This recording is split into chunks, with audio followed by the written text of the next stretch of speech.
Hello and welcome to a C-Store operator's journey to CCPA compliance. I'm your host today, Donna Perkins. We have a few quick housekeeping things to take care of. Here's our agenda for the day. This webinar is being recorded and will be made available on Conexxus365, and that replay should be available within a week.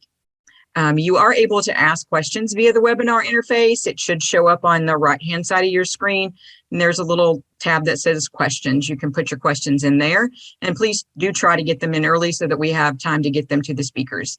Please don't ask any vendor-specific questions, and our webinars, depending on the topic, can be used toward PCI continuing education credits. Please contact 365 at conexxus.org for questions regarding a certificate for qualifying live events. And here's our disclaimer slide. Conexxus does not endorse any products or services that may be described today. The views and opinions expressed in this presentation are solely those of the speakers and not of Conexxus. We want to thank our 2022 Diamond sponsors, and we're very grateful for their support.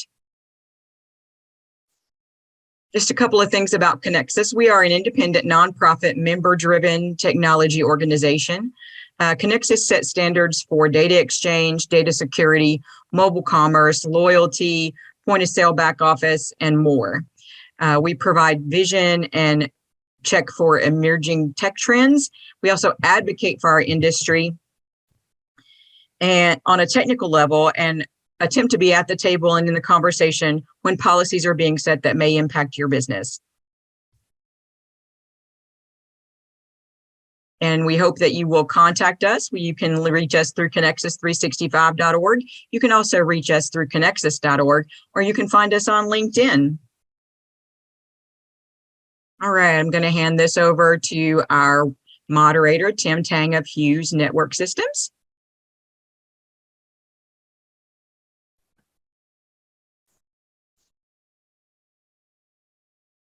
Welcome, everybody. I have the privilege of today to speak with Sanjit of Loop Neighborhood.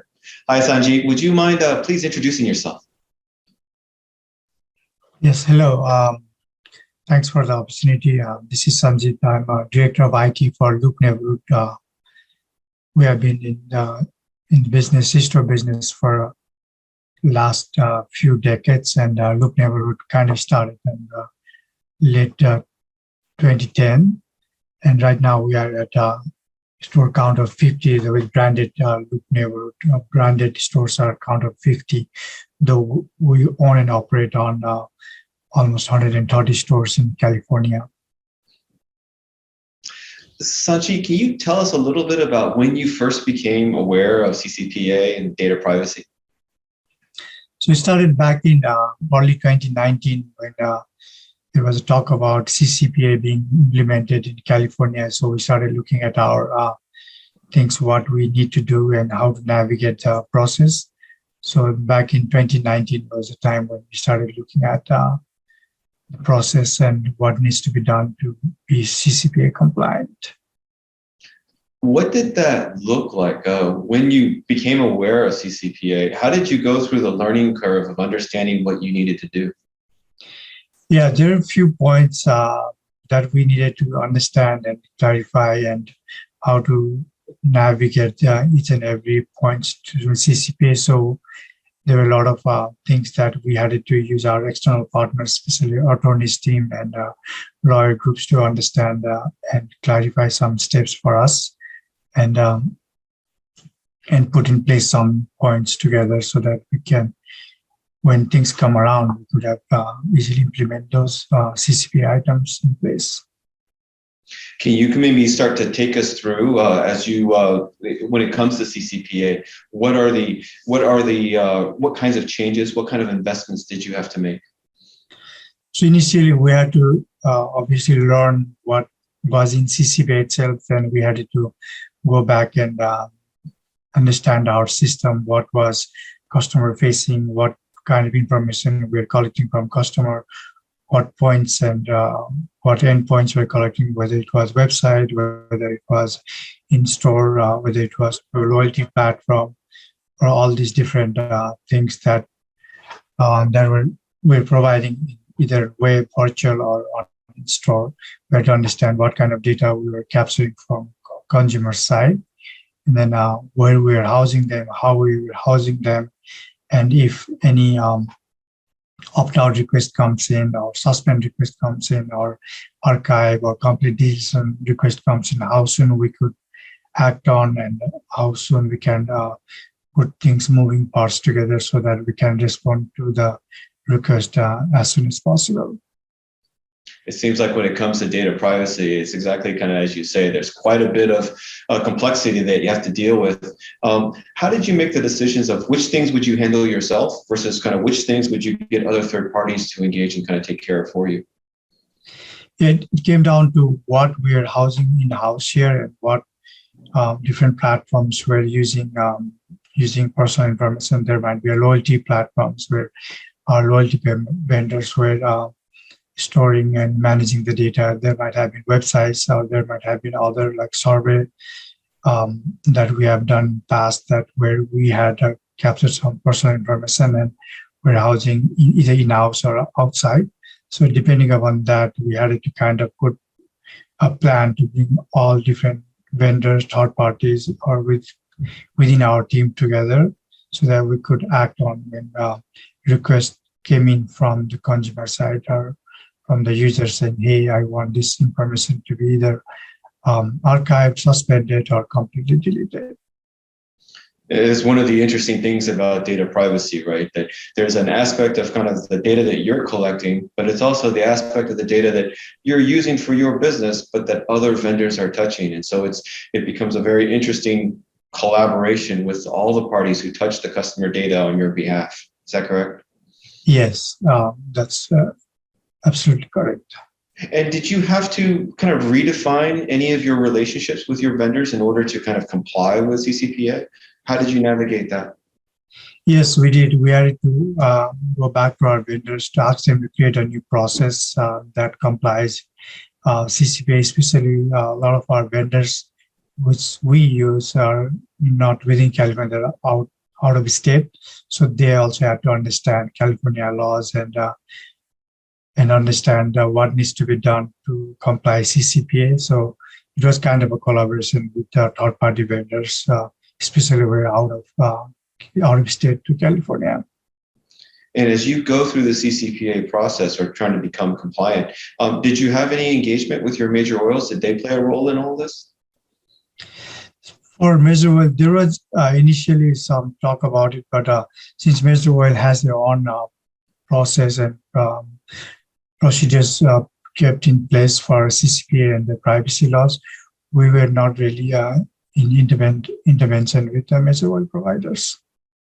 It's kind of nice then that at least to some degree there's some segmentation in terms of who's responsible for what. And I guess it's quite important to be very clear then on who's going to be responsible for what as well. Right, correct. Can you speak to the liabilities or the risk to your business as it relates to CCPA? Why did you spend so much time becoming compliant? Yeah, there's a lot of legal risk, financial risk, as well as risk to that you're putting confidence to the consumer base, right? That you're going to make sure that personal information you are capturing from the consumer are in safe hands. And whenever there's a request comes in for the deletion and suspense and the process and procedures were in place so that we can provide them a response quickly, promptly. One of the challenges with CCPA is the kind of operational. Can you speak through some of the operational changes that you have to make in order to kind of comply with the requirements in terms of responding to customer requests and the like? Yeah, we had to create a process and create a team when how to capture those requests from the consumer, and when the request comes in, who acts on and how soon you can act on, and if the data were not housed in-house, then how do you bring your third-party vendors in the process, and then make sure the deletion or suspension was done in time, and we could promptly respond to the consumer in time. And it can be quite challenging when you think about when a customer requests and says, hey, I want you to forget me.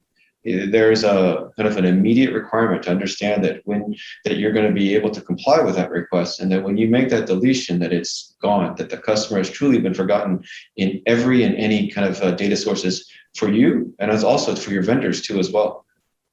Yeah, so it's easy for customers to just click on opt out or remove me from the system, but that kicks in series of process in the backend, right? You have to understand first where all this data about the customers are stored, whether it's in a vendor database or whether it's in a database that you own and store in-house. So all these processes are kicked in the backend, so we can quickly act on and then and delete the information and provide response to a customer that the action was taken in place. When we think about CCPA, data privacy in general, it continues to evolve. Can you speak to what you're doing now in light of the evolution of data privacy laws? Yeah, so things keep changing, and then to understand, we have to keep in the news, and also keep all our like attorney and lawyer group in the process to understand what changes are coming up, and if any changes has to be done in our system and process, we get help from our attorney and lawyer group to make those changes. And can you talk a little bit about the people, the staff, the team that you have within Loop Neighborhood? Who touches data privacy within your company? So here we have it's a team of operations and team of IT that work together, collaborate together to whenever a request comes in, and we have to make sure the operations and the customer service team is looking at it, and we get that request in IT, and we in IT have to make sure that all the actions are taken place, though it's behind the scene, and we forward that request back to operations and customer service team that can go back and respond to a customer saying that, hey, your information was deleted or archived or suspended. And as we kind of wrap up here, can you maybe just talk about, after all your experiences here, what advice would you give? What to other operators who are just getting started on data privacy? What counsel will you give to them? Yeah, so CCPA, it's act early so that you understand the law, and when you need help, you always can go to our third parties to understand the law, and also put a process and procedures in place so that you can act on when request comes from the consumer. Also, I know CCPA can be expensive to implement, but you're also putting a confidence to your consumer or customers who are handing their personal information to you, whether it's a loyalty member or whether it's a website user, whether it's a customer who is using order or ad apps or such things. So you're trying to put a confidence so that they can be your customer, either virtually or within in-store customers. Thank you for that, and thank you for sharing your story. This is a kind of a new field that we're in. Data privacy is gaining momentum. It started with GDPR in the European context, and now it's here. And as operators in the C-store industry, it's important for us to respond. There is a learning curve. There's a learning curve for everybody. A learning curve for the operators, a learning curve for the vendors that they may operate to as well, particularly as it relates to CCPA, since so many of the vendors are not necessarily in California. But we need to get through the learning curve. We need to learn how to and work together to get through this and take the appropriate actions so that we can respond in appropriate fashions. There's quite a bit at risk. Data breaches are unfortunately just a reality in today's marketplace, and we want to be ready to be able to protect and provide to our customers the appropriate protections. Any last comments and any other things that you would like to share with the audience? Yeah, thanks for the opportunity. Yeah, CCPA can be a rigorous process, but if you act early again, and if you put your process and steps in place, it shouldn't be that big of a deal to respond to a customer in time. Thank you, Sanjit. Everyone, I've been speaking with Sanjit Bajimaya of Loop Neighborhood. Thank you.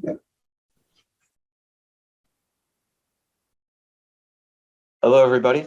I invite you, if you have any questions for Sanjit, to please enter them into the Q&A. So if you go to the GoToMeeting panel there's a little question drop down, and you can click down there and enter your questions there, and we'd be happy to address them as our seminar continues. At this point, I'd like to invite Daniel Kahan to take the floor and kind of share his insight and his perspective on data privacy. Daniel?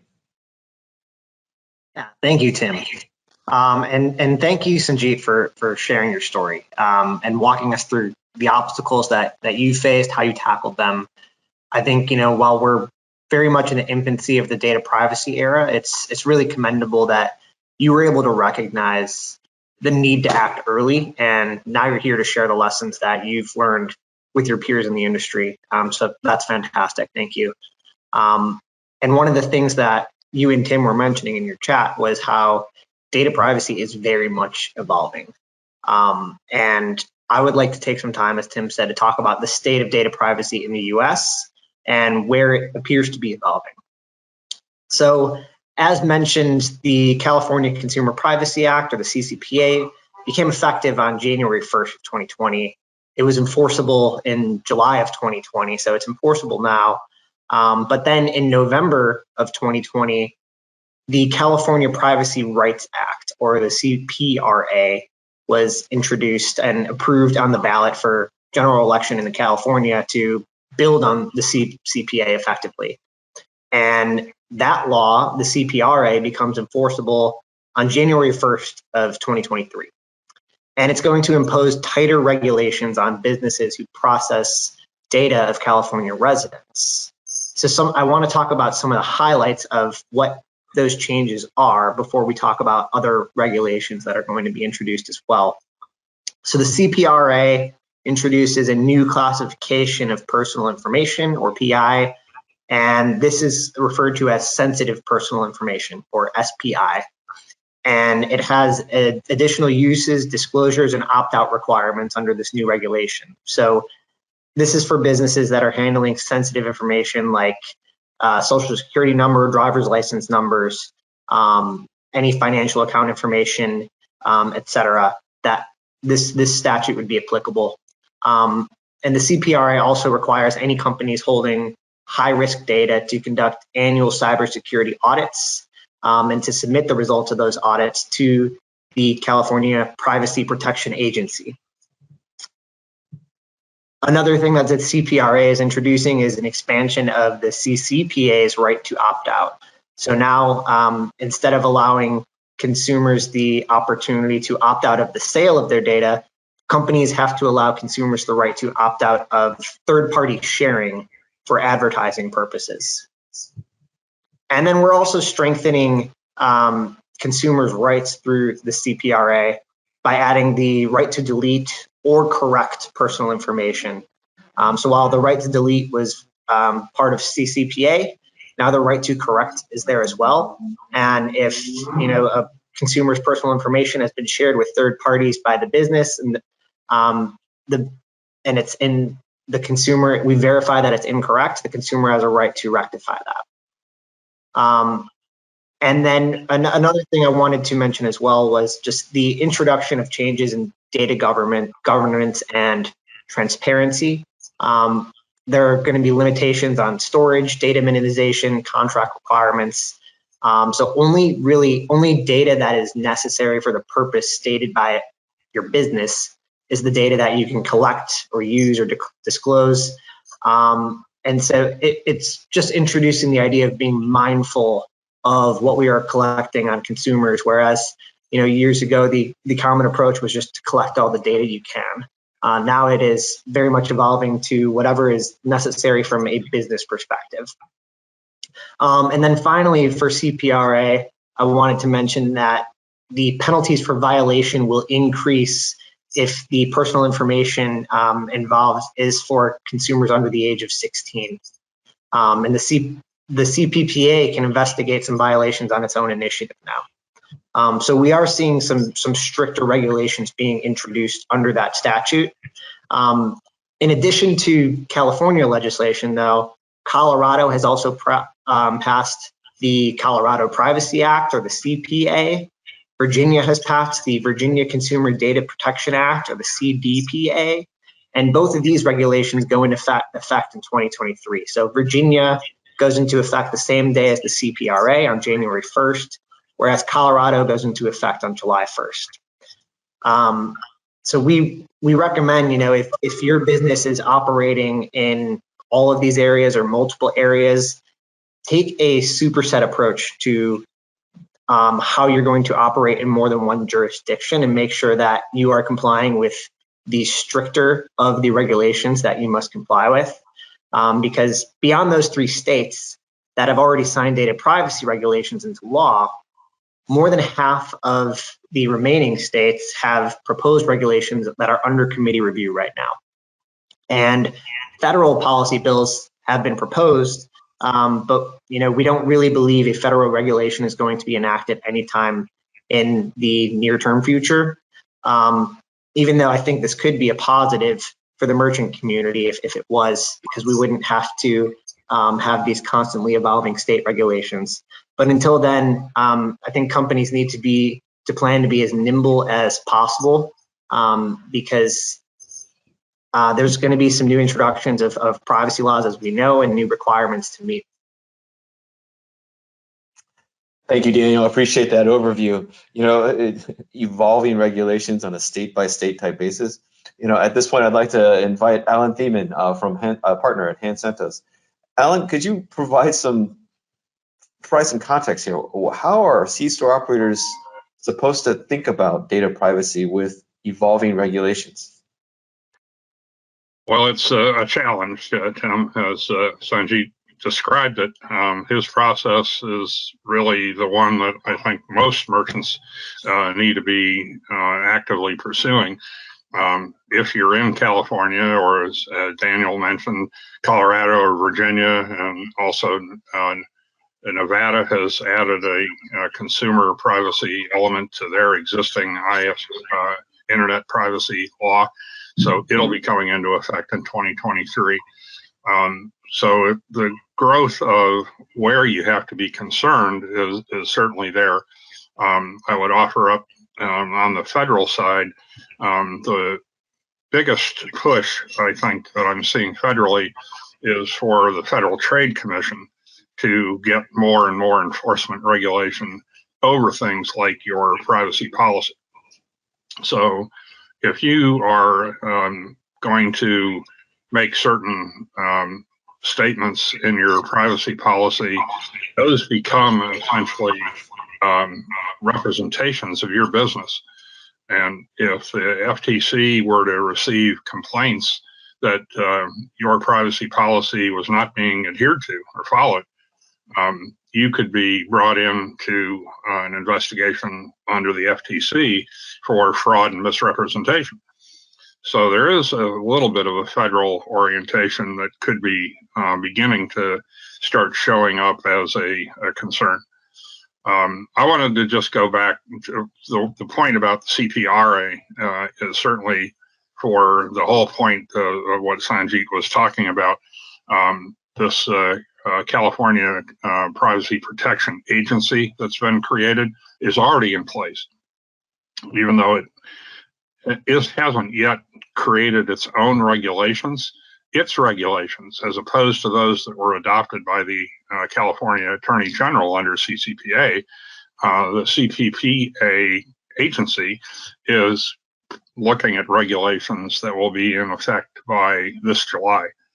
So some of these changes that Daniel was describing about sensitive personal information, for example, those kinds of things do not have all the current regulations in place.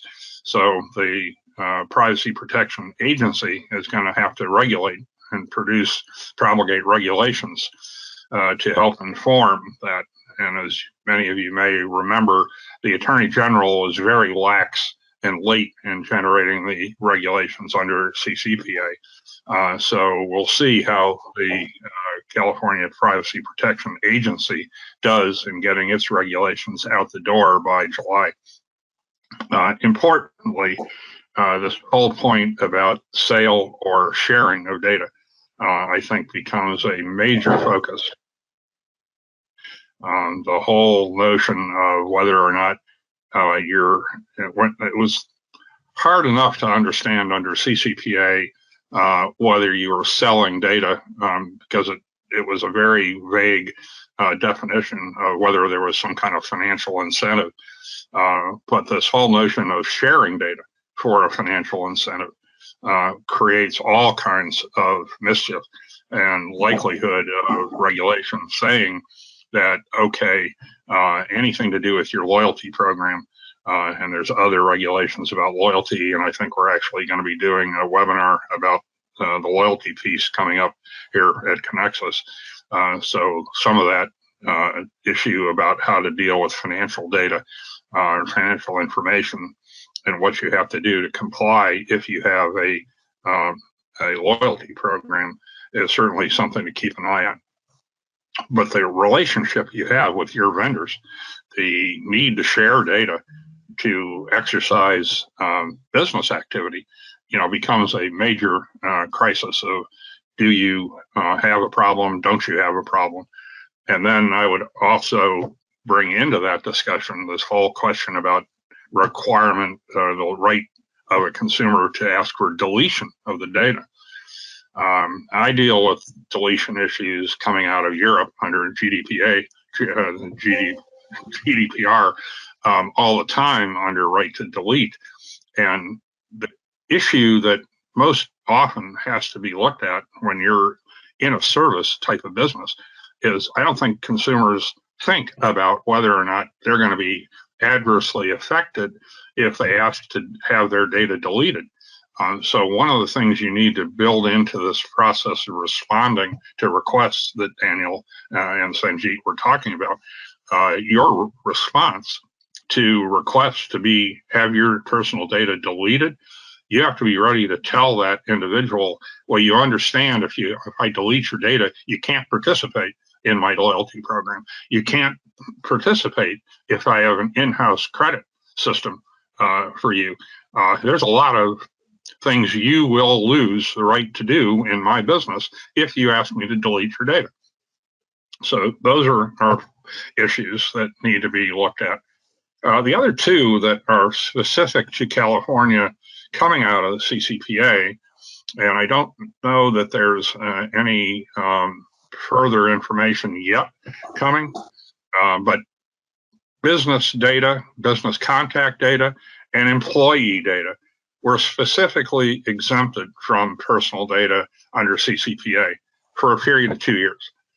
And now under CPRA, it's not clear yet whether there's going to be in these new regulations a countervailing way of dealing with your employee data and with data contact information for businesses, your vendors, your suppliers, information that those are people who are representing those companies, but there's a chance that personal information may be deemed to be personal information because you're the representative for Visa, you're the representative for the acquirer, you're the representative for this warehouse distributor of products to you.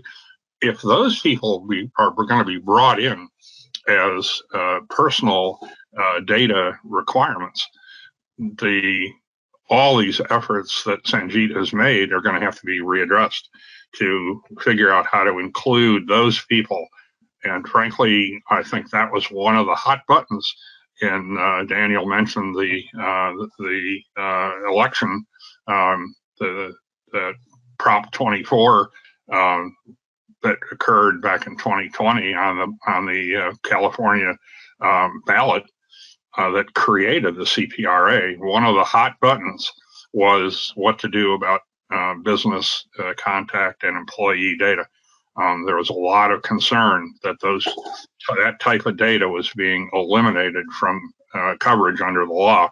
And so I think there's going to be some further addressing of whether those two categories get brought back in under personal data. So that's a real thing to watch. Wow. I mean, when you think about it, where the threat activity is taking place, you follow the money, right? It used to be all about consumer credit cards, but now identity, employee identity, is actually quite a bit more valuable. And so now it becomes a new target to think about. We have some questions here. I'd like to maybe just kind of throw it out to the panel to perhaps comment that while CCPA is law and CPRA is coming, are any of you aware of any enforcement scenarios that have actually taken place so far?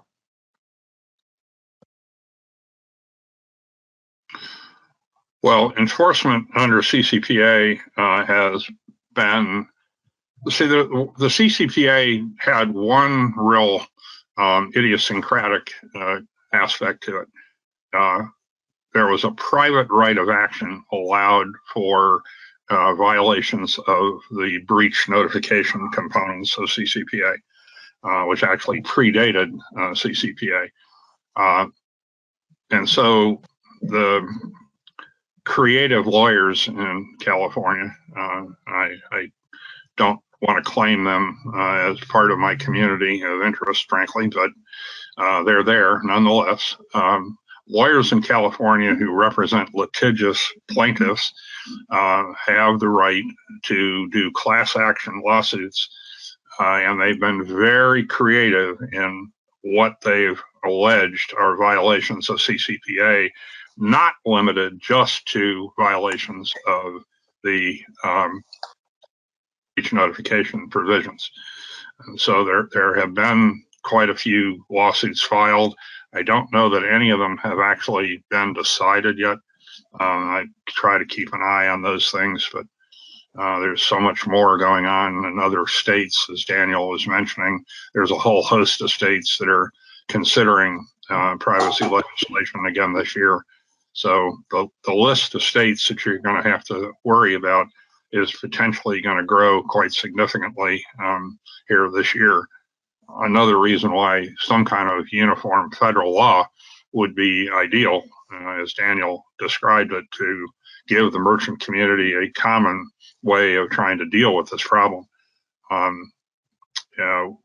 I work with a coalition of folks here in Washington, D.C., trying to work towards some kind of federal legislation, but it's a real uphill climb because many of the problems trace to this right of private action issue.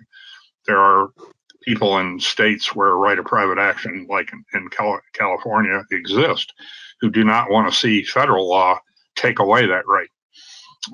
So getting a federal law that would preempt some of the state laws is really an uphill battle. The members of Congress from California go, well, we could live with a federal law as long as it's not going to disrupt anything we do in California. And the same thing, now in Virginia and Colorado, and the people in Washington state who've been trying to get a law passed for 4 years, and Minnesota, and Texas, and Oklahoma, and Florida, and every one of the other states. All those members in Congress are going, well, we want to make sure we can get our state law done the way we want to do it, and not suffer some kind of federal preemption.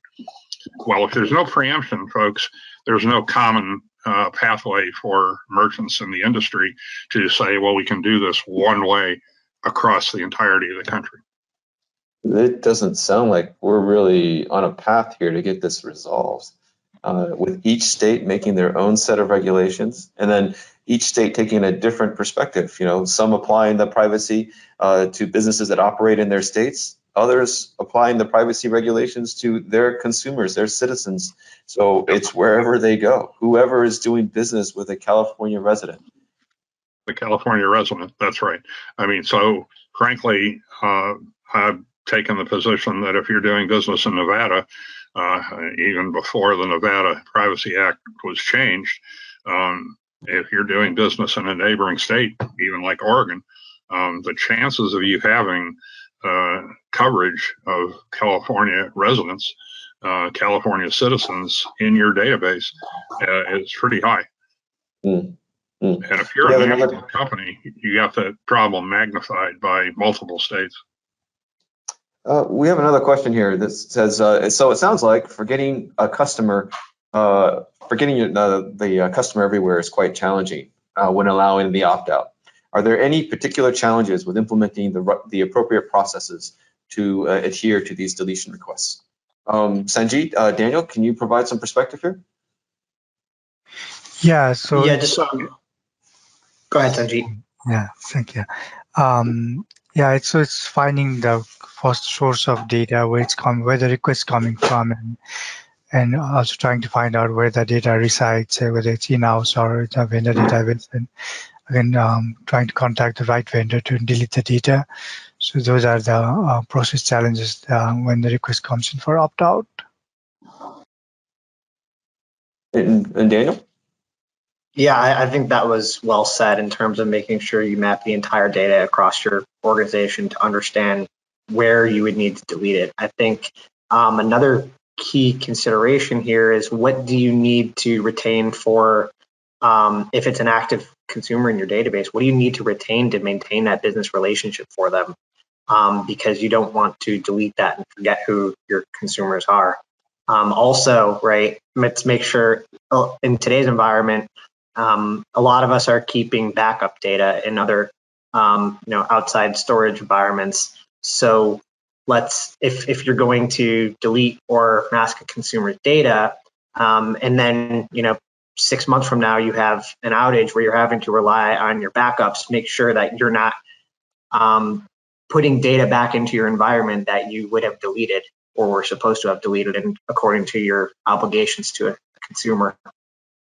Wow. So it's that exact scenario of you're adhering and you're responsibly responding to all your consumer requests. And then at some point you get hit with a ransomware attack and you have to go back to your backups.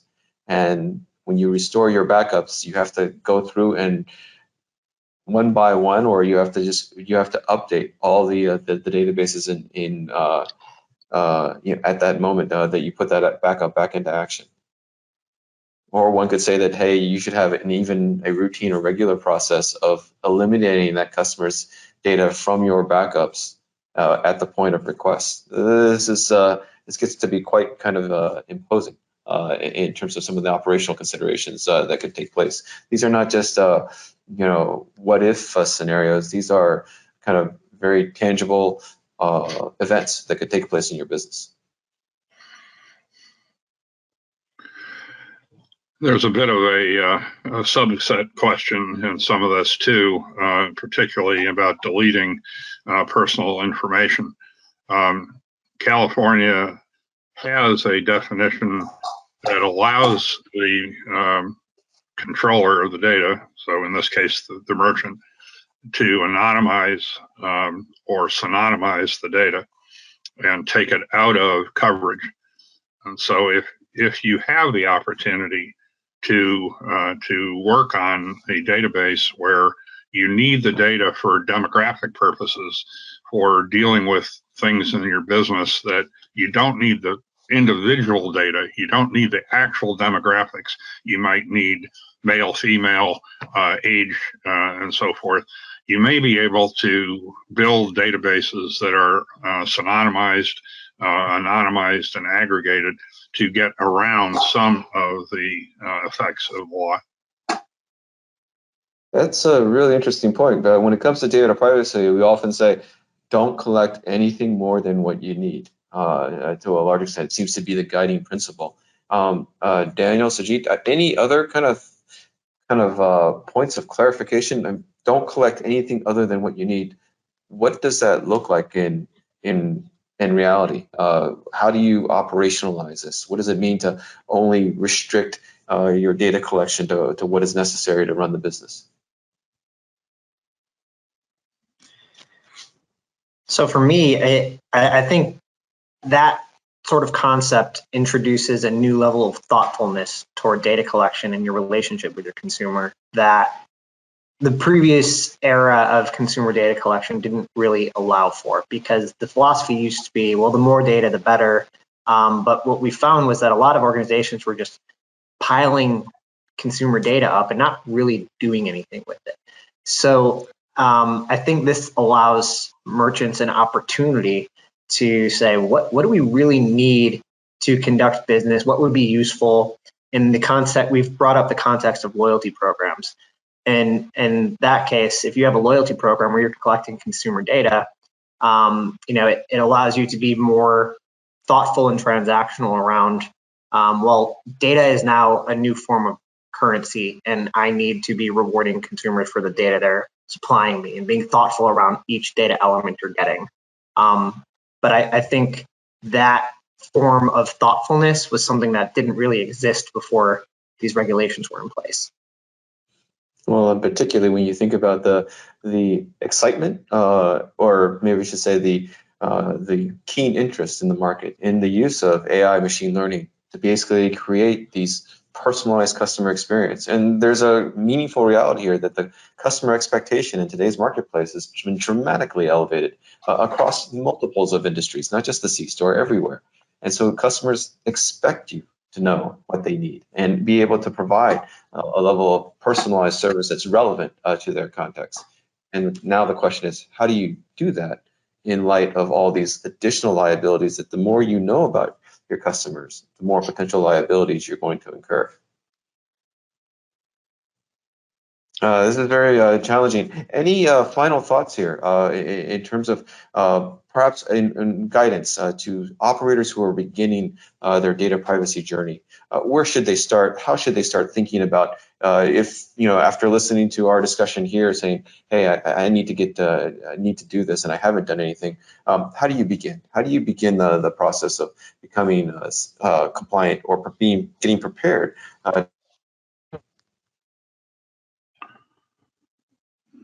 Well, the first step that I think any controller of data really needs to take is to do an inventory and mapping of what personal information they have in their systems, in their databases. If you don't know what you've got, you don't know what kind of actions you need to take. And by the way, you won't know how to respond to the requests that come in. I remember when GDPR first came into existence, and Microsoft was being barraged with requests, and they were taking 24 hours of manpower to go find where in their systems personal information was for each requester. I mean, it was just a mountain of time, which of course means a mountain of expense. So do yourself a favor. You can get a better handle on what you've got to do to comply by doing a simple mapping and inventory of what personal information is out there. There are tools available that will help you find the data, build a dashboard around what data you have, identify where it is, so you can begin to think about what you've got to do. Well, thank you, Alan. Daniel, any thoughts? Yeah, just to piggyback on what Alan was saying, I think make sure you're staffed or resourced appropriately, so that you have the right expertise and the right project management methodology in place to make sure that you're compliant without making any assumptions.